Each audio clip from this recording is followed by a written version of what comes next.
Hey everyone, Charlie Morgan here, and I'm currently making $10 million a year with an agency and coaching business, and I want to get to 50 million a year. And something that I have been doing a lot recently is reflecting on things that have allowed me to get to 10 and are going to help me get to 50. And a big one is how I resolve conflicts within my business. Now, this isn't some shiny flavor of the month silver bullet strategy. This isn't going to massively move the needle in your business, but I'm going to share with you some level of emotional wisdom that I think will, help you in growing your business. And this is the kind of thing that you're only ready to learn once, and it's something that if you listen to over the next 10, 20 minutes here, I'll be able to embed this into your brain. You can download it, and it's going to serve you really well and probably save you making a lot of mistakes that I've probably made in the past. Now, conflict is basically when two human beings perceive a component of reality and fundamentally disagree on their perception of it.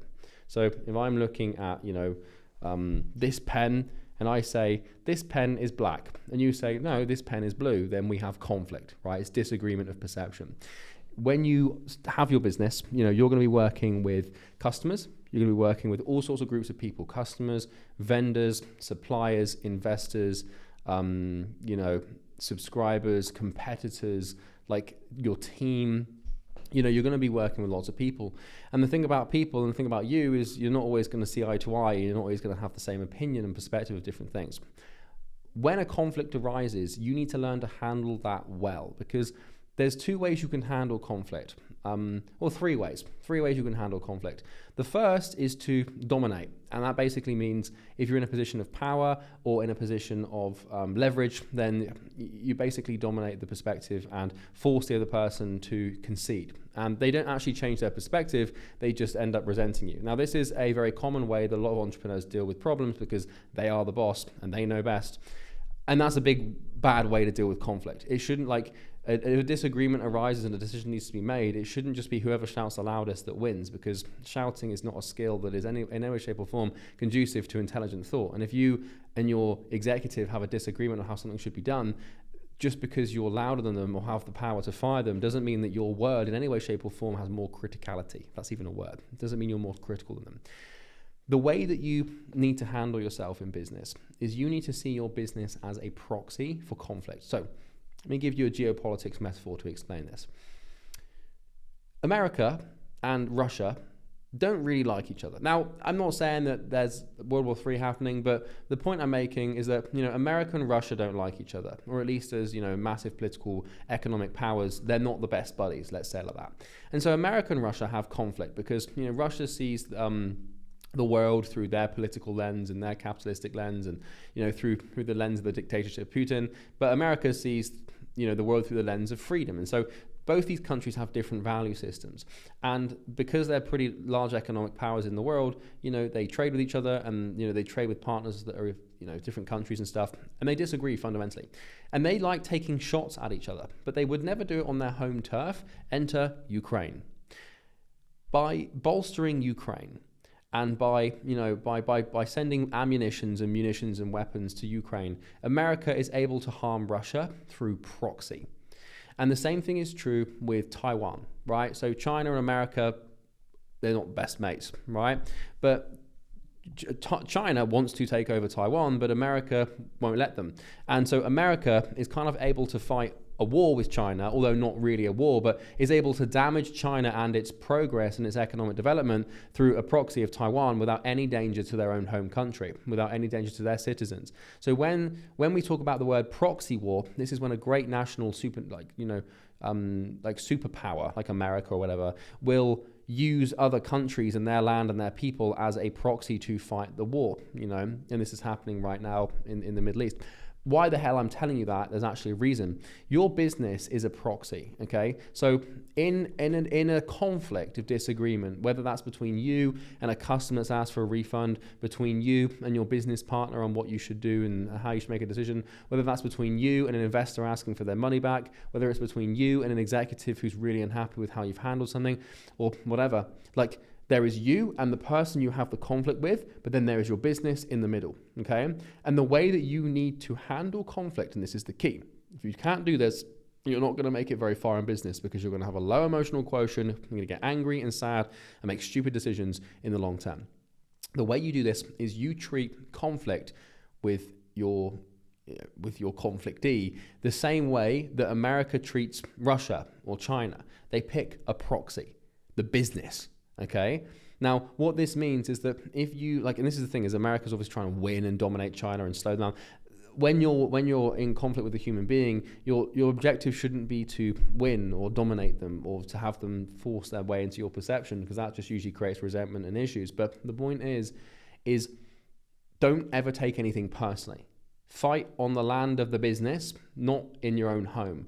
And obviously, I'm not talking about like the physical proximity to your desk, but you know what I mean there. It's kind of like America would never, actually deploy their own troops in Russia. They'd never take the war to their shores. But what they will do is they'll send resources to a proxy that damages their opponent. And the same thing is true with your business. Now, it's not quite a perfect parallel because you might not always be trying to do damage to your opponent, but let me give you an example. We had a customer recently who asked for a refund completely without any backing, let's just say, behind it. And it was a pretty significant amount of money. And there was no logical reason behind why they were asking. And naturally when that happens, you obviously make it clear there's no reasons. And then the threats come, and then obviously they're cornered like some sort of financial honey badger where they just need the money back because they put themselves in a negative situation and they see you as the easiest way to recuperate the funds to put their mind at rest. So, they're not acting rationally and whatever. And so they start threatening you with bad reviews and disputes. They're going to message your clients and make YouTube videos. And it's kind of like, these threats come out. And it's very easy for you to forget that this is about business, right? This is crucial of any conflict that you face, whether it is with a disgruntled customer, whether it is with a team member that's leaving you, whether it is with an investor that's trying to pressure you, whether it is with a team member who's really pissed you off. It is your business. It has nothing to do with you personally. And the second you take anything that happens personally, you're fucked. You want to see the business as it's like a shield that absorbs all of the emotions, and the business takes the hit, right? Not you.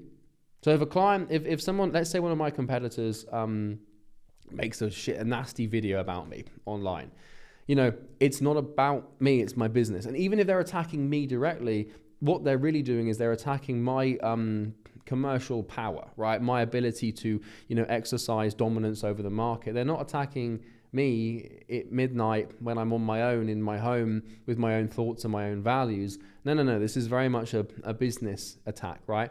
And so the way that the best way to handle conflict is to compartmentalize it and look at it as an attack on the business, not on you. The problem that you have right now and that you might be facing is that you are your business.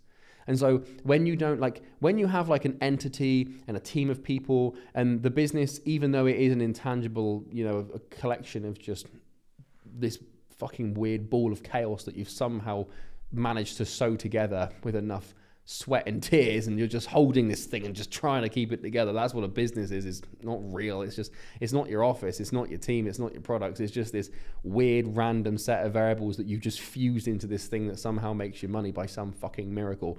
That is what is under attack. It's not you. It's not your emotions. It's you cannot take things personally, and the problem that most people have is because they're so involved in their business, like they are the customer support, and they are so the best way to handle conflict when you can is to have a team member handle it, and then for you to have the final decision. And because you're not involved with this person, like, it's easy to be more objective. But that's just a lesson that I learned, and it's something that I'm carrying through, and something that I have to exercise quite regularly now, because I've got a lot of team members and my team's growing and my customer base is going and my prices go up. And so the further you scale, the higher the tension, the more important it becomes for you to compartmentalize and to to never take things personally. Like, don't get me wrong, if someone came after my mother, or if someone threatened my kids, not that I have any, but if someone threatened to like kill me personally, then it's like, okay, well,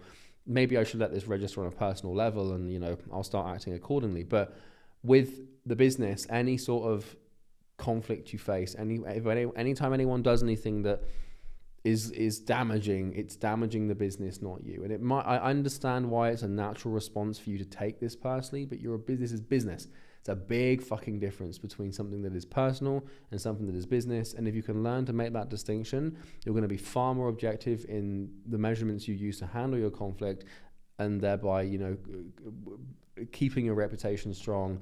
And there's nothing good that comes out of an emotional response to conflict. You're going to say something you regret, do something you regret, and it takes time and practice to manage your impulses. But that's pretty much everything I want to talk about in this video. If you're running an agency or a coaching or a consulting or an info business, I have two things to sell you. The first is a one-on-one advisory service. If you want to work with me to scale you to 100, 200, 500, $1 million a month, K a month, whatever that looks like, there'll be a link in the description for my one-on-one services. Yeah, check it out, the links in the description. And just a quick one, I thought I'd give you a little bit of wisdom. Take care. Not that I'm fucking wise, I'm too young to be wise, jeez.